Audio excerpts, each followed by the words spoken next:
I saved thousands of dollars by making my own rustic faux wooden beams. And as you see, I didn't just make one, but I had to make 9, and the last one was really large. Even though I'm a DIY girly, this was something new, and I had to learn how to do every single step. So I went and picked up the fresh pine from a lumber yard. I rented a table saw. I showed all of that on my YouTube channel. So here I am forming the boxes. I mited all the edges except for the sides because those are going to be up against the wall. Wood glued and brad nailed all the sides together. Because these are 8-foot boards each, it was so hard for me to hold them in place. I didn't have a lot of those pins or thingamajiggies to hold them in place, so I did the best I could. Had to find different methods, but once I got the hang of it, I was rocking and rolling. Lots of tape was used to help hold and form these boxes because I only had 2 of those thingamajiggies to help hold and shape the wood. After all of that was done, while each box was drying, it was time to beat these babies up because I was going for the rustic look, so I was using chisels, hammers, screwdrivers, anything I could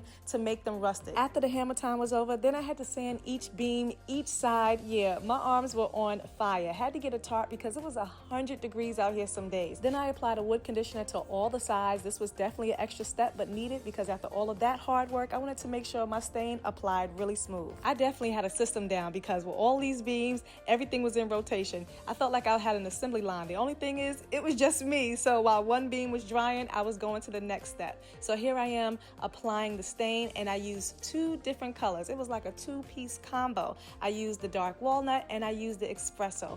Wiped it off after like 30 seconds. I didn't want it to get too dark, but I definitely wanted to get that mixture, and it blended so beautifully. I had someone come in to install these beams, so I definitely didn't have time to waste. So while I was doing one beam, I was letting the next one dry, and then I kept going on to the next one. Despite the heat, me having to go to urgent care because of a huge splinter, and my neighbors coming over asking me what in the world I was doing, your girl was in her zone. Here's how all the beams look finally stained. But just when you thought I was through, I still had more work to do. After they all dried, then I had to go and apply the polyurethane because we got to preserve these beams. All this hard work. Now I have to lift each beam back up and seal each one. Yeah, it was like the never-ending story. These are the beams that gone in. Finally, after days of hard work, sweat, and labor out here in the sun, my beams are done. I can't believe I made these with my own bare hands, and your girl saved thousands. Look at these beams just a shining in the sun. But I did use a satin finish because I didn't want it to be too glossy. We're going for rustic over here. Now, what is a rustic farmhouse theme without beams in the ceiling? Boring. If you want to see the final look when I have them up in my ceiling, be sure to like and follow for more.